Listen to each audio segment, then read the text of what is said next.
Assalamualaikum saleh dan salihah. Masya Allah, ketemu lagi dengan Ustazah Nur. Kali ini hari Selasa. Seperti biasa kita akan belajar materi sains. Hari ini kita akan belajar materi dengan tema air. Bahwa air itu adalah Allah yang menciptakan dan sangat bermanfaat bagi manusia. Dan air itu merupakan sumber kehidupan bagi makhluk hidup. Masya Allah. Tetapi sebelumnya kita berdoa terlebih dahulu supaya ilmu yang kita pelajari bermanfaat. Angkat tangannya. A'udzu billahi minasy syaithanir rajim. Bismillahirrahmanirrahim. Allahumma anfa'na bima 'allamtana wa'allimna ma yanfa'una wazidna 'ilman nafi'an. Rabbi zidna 'ilma warzuqna fahma birahmatika ya arhamar rahimin. Amin. Alhamdulillah, Allah menciptakan manusia. Ternyata Allah juga menciptakan tumbuhan, menciptakan hewan sebagaimana kita sudah pelajari minggu kemarin. Dan kemudian Allah menciptakan air. Masya Allah, ini soleh dan soleha. Air ini merupakan ciptaan Allah yang sangat bermanfaat bagi makhluk hidup. Jadi bukan hanya sekedar manusia yang membutuhkan air, tetapi juga makhluk hidup yang lainnya. Contohnya tumbuh-tumbuhan. Kemudian ada hewan. Coba Anda soleh dan soleha kalau melihat kucing sedang kehausan, pasti dia kasihan. Dan hewan ketika tidak ada air maka dia akan mati. Begitu juga dengan manusia. Kita coba perhatikan soleh dan soleha. Kalau kita haus pasti akan minum. Kalau baju kita kotor pasti akan dicuci. Kemudian kalau piring kotor bekas anak-anak soleh dan soleha makan, pasti akan butuh air untuk membersihkan piringnya. Dan yang penting lagi, ketika kita mau sholat maka harus berwudu menggunakan air. Kemudian mandi, Masya Allah, semuanya itu sangat butuh dengan air. Makanya disebut air merupakan sumber kehidupan bagi makhluk hidup. Sebagaimana firman Allah dalam surat Al-Anbiya ayat 30, yang artinya sesungguhnya Allah menciptakan segala sesuatu yang hidup dari air. Apakah kalian beriman? Masya Allah, itu maha kuasa, maha hebat. Dan kemudian Allah lah yang menciptakan makhluk hidup beserta air, tumbuhan dan yang lainnya supaya kita bersyukur kepada Allah. Hari ini Ustazah akan melakukan eksperimen yang sederhana. Manfaat air bagi tumbuhan ya. Nah, nanti kita mencoba nih kacang hijau ini Ustazah taruh di dalam di atas kapas yang sudah dibasahi ya. Kemudian kita diamkan. Nah, bagaimana kalau seandainya yang disiram terus pakai air dengan kacang hijau yang tidak dikasih air ya, yang tidak disiram pakai air. Nah, kita akan membuktikan ya bagaimana manfaat air untuk ke tumbuhan ya, soleh dan solehah.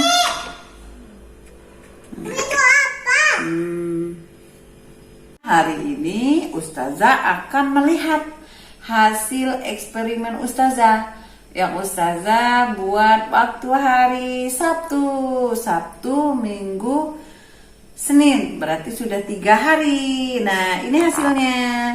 Coba Anda soleh dan solehah lihat. Yang Ustazah tanam itu bisa jadi seperti ini soleh dan solehah. Tuh, coba perhatikan.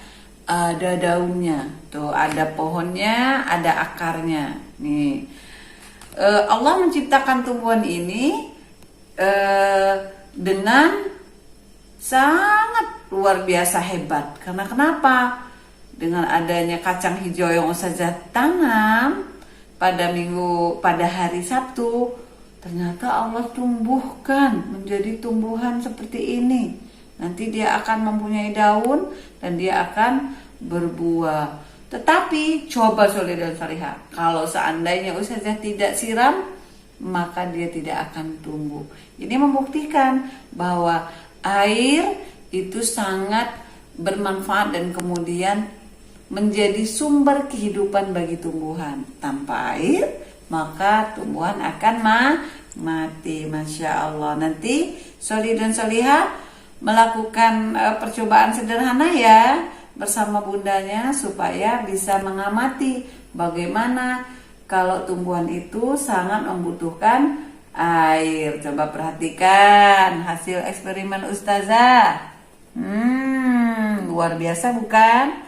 Nah, inilah betapa besarnya Allah, betapa kuasanya Allah sudah menciptakan air yang sangat bermanfaat bagi tumbuhan dan juga manusia dan juga hewan. Melakukan percobaan sederhana. Nah, pada hari Sabtu ustazah menanam kacang hijau. Coba perhatikan nih, kacang hijaunya ustazah ada yang ustazah siram pakai air, ada yang tidak ustazah siram pakai air. Nah, coba perhatikan. Ketika kacang hijau yang setiap hari ustazah siram pakai air, maka dia akan tumbuh. Nah, jadi kecambah. Coba perhatikan, soleh dan solehah. Kita ambil satu nih. Nih. Masya Allah. Nah, ini pertama ustazah tanam itu dari kacang hijau yang biji ya, biji tanaman kacang hijau. Kemudian ustazah basahin ya, kapas, kemudian ustazah letakkan biji kacang hijau dan kemudian ustazah siram dengan air dan dia akan tumbuh seperti ini. Masya Allah. Dan apabila ustazah tidak siram dengan air, maka kacangnya tidak akan tumbuh. Itulah membuktikan bahwa tumbuhan sangat membutuhkan air. Jadi ketika ada tanaman di halaman rumah ya, kalau tidak disiram pakai air maka dia akan mati. Nih, solih dan solihah, nanti solih dan solihah bisa melakukan percobaan sederhana ya bersama bunda di rumah, seperti yang ustazah kerjakan ya. Nanti Ananda bisa mengamati bagaimana ketika kacang hijau ini ketika ditanam dan kemudian disiram dengan air, maka Allah akan menumbuhkan biji-bijian ini menjadi tanaman seperti ini. Solih dan solihah, nih pada hari keempat, yaitu hari Selasa pagi, ustazah liatin kembali nih tanaman kacang ustazah. Ternyata sudah lebih tinggi, daunnya sudah pada keluar semua, Masya Allah. Nah, nanti Ananda solih dan solihah bisa melakukan percobaan ini ya bersama bunda. Semoga berhasil. Itu kita harus patut bersyukur kepada Allah. Dan kemudian ketika Ananda solih dan solihah haus, maka akan minum. Nah, kalau tumbuhan dia akan hidup dengan menyerap air ya, dan kemudian manusia juga akan hidup dengan sehat ketika kita banyak minum air. Masya Allah. Alhamdulillahirrabbilalamin. Oleh karena itu, bagaimana cara kita bersyukur? Pertama, tidak boleh boros air. Jadi kalau berwudu secukupnya, kalau mandi secukupnya, tidak boleh berlebihan ya, karena Allah juga tidak menyukai orang yang suka berlebihan. Kemudian ketika mencuci pakaian tidak boleh berlebih-lebihan di dalam menggunakan air yang diciptakan oleh Allah untuk kita. Masya Allah. Sekian pembelajaran kita hari ini. Semoga Ananda solih dan solihah bisa kepada Allah bahwa Allah lah yang menciptakan air dengan sempurna. Dan kemudian air itu ada banyak macamnya ya. Ada air tawar, ada air laut. Kalau Ananda solih dan solihah pergi ke pantai, ke laut, coba dicicip, airnya pasti asin. Kenapa? Allah menciptakan air itu tidak hanya satu jenis, tapi Allah juga menciptakan air berbagai ada macam rasanya ya. Ada air tawar, ada air laut. Masya Allah. Nah, Dan juga air juga menjadi sumber kehidupan, sebagaimana kita pelajari minggu yang lalu bahwa ikan itu tidak bisa hidup tanpa air. Sekian dari Ustazah, kita tutup dengan doa ya. Alhamdulillahi Rabbil Alamin. Subhanaka Allahumma wa bihamdika asyhadu an la ilaha illa anta astaghfiruka wa atubu ilaik. Assalamualaikum warahmatullahi wabarakatuh.